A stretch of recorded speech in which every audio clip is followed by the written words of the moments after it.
KPCC അധ്യക്ഷൻ നിർബന്ധമായിട്ടും കണ്ടെത്തണം.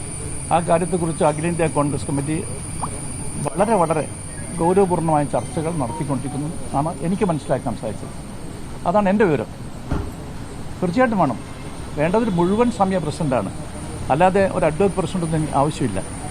24 മണിക്കൂറും പാർട്ടിക്ക് വേണ്ടി രാവും പകലും വ്യത്യാസമില്ലാതെ പ്രവർത്തിക്കാൻ സാധിക്കുന്ന ഒരു ഡെഡിക്കേറ്റഡ് പ്രസിഡൻ്റായിരിക്കണം.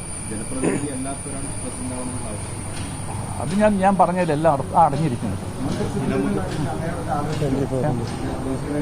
ദേശീയ നേതൃത്വം എന്നോട് എല്ലാ കാര്യങ്ങളെക്കുറിച്ചും ആലോചിക്കാറുണ്ട്.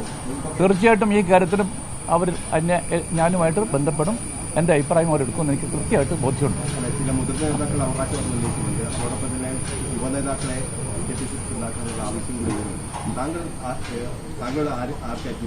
അഖിലേന്ത്യാ കോൺഗ്രസ് കമ്മിറ്റി എന്നോട് ആ പേര് പറഞ്ഞു കഴിഞ്ഞാൽ കഴിഞ്ഞ കാലത്ത് എങ്ങനെയാണോ ഞാൻ അഭിപ്രായം പറഞ്ഞത്, ഭാവിയിലും എൻ്റെ അഭിപ്രായം തന്നെയായിരിക്കും.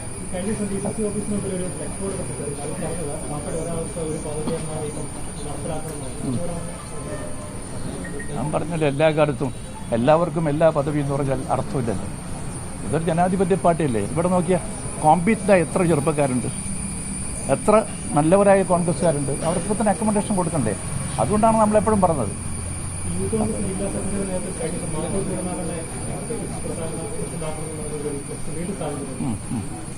അതൊക്കെ ഓരോ ഇൻഡിവിജ്വൽസിന് നമ്മൾക്ക് ഇഷ്ടമുണ്ടെങ്കിൽ അവർക്ക് അനുകൂലമായിട്ടൊക്കെ. ഈ DCC ഓഫീസ് എന്തെല്ലാം ഫ്ലക്സ് ഫണ്ടുണ്ടായിട്ടുണ്ട്. എനിക്കേറായിട്ട് ഫ്ലക്സ് ഉണ്ടായിട്ടുണ്ട്. ഞാൻ KPCC പ്രസിഡന്റായിട്ട് സത്യപ്രതിജ്ഞ ചെയ്ത സമയത്താണ് ഇവിടുന്ന് ചോര തരാം നീര് തരാം എന്നൊക്കെ പറഞ്ഞുകൊണ്ടല്ലേ ഇവിടെ പോസ്റ്റ് വെച്ചിരിക്കുന്നത്. അതും നോക്കണ്ട. കോൺഗ്രസ് ഒരു ലിബറൽ ഡെമോക്രാറ്റിക് പാർട്ടിയല്ലേ. നിങ്ങൾ പറയുന്ന പോലെ തന്നെ ഒരു 100% ഒരു കാഡർ ബേസ്ഡ് പാർട്ടിയല്ലല്ലോ കോൺഗ്രസ്. ഇങ്ങനെയൊക്കെയുള്ള ചില പ്രവണതകളൊക്കെ ഉണ്ട്. പക്ഷേ അത് ശരിയല്ല. ഡിസിപ്ലിൻഡായിട്ടാണ് പാർട്ടി പോകേണ്ടത്.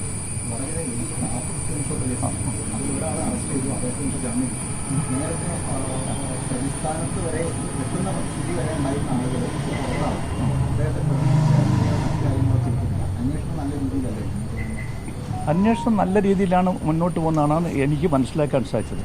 രമേശ് ചെന്നിത്തലയ്ക്ക് ഈ കാര്യത്തിൽ ആഭ്യന്തരകാര്യമന്ത്രിക്ക് നല്ല താല്പര്യമുണ്ട് ഞാൻ മനസ്സിലാക്കുന്നു. അതൊക്കെ നീതിപൂർവമായിട്ടും നിർഭയമായിട്ടും കാര്യങ്ങൾ നിർവഹിക്കുന്ന കാര്യത്തിൽ കഴിഞ്ഞ കാലത്തൊക്കെ തന്നെ പാരമ്പര്യമുള്ള ആളുകൾക്ക് അവർക്ക് പ്രതിപട്ടികയിൽ ഉൾപ്പെട്ട് ജയിലിൽ കിടന്ന ആ വ്യക്തിക്ക് ഇന്ന് വടകരയും അതോടൊപ്പം മറ്റു പല സ്ഥലങ്ങളും സ്വീകരണം നൽകുന്നുണ്ട്. അല്ല, അതിപ്പോൾ നോക്കി that is up to them. അവരാണ് തീരുമാനിക്കേണ്ടത്. കാരണം ഈ രാജ്യത്ത് ഒരു വിഭാഗീയ രാഷ്ട്രീയത്തെ പ്രോത്സാഹിപ്പിക്കാൻ ശ്രമിച്ച ഒരു വ്യക്തിക്ക് സ്വീകരണം കൊടുക്കുന്നെങ്കിൽ ആ പാർട്ടിയെക്കുറിച്ച് നിങ്ങൾക്ക് എന്താണ് അഭിപ്രായമുള്ളത്? ഞാൻ നിങ്ങളോട് അങ്ങോട്ട് ചോദിക്കുകയാണ്. അതല്ലല്ലോ വേണ്ടത്.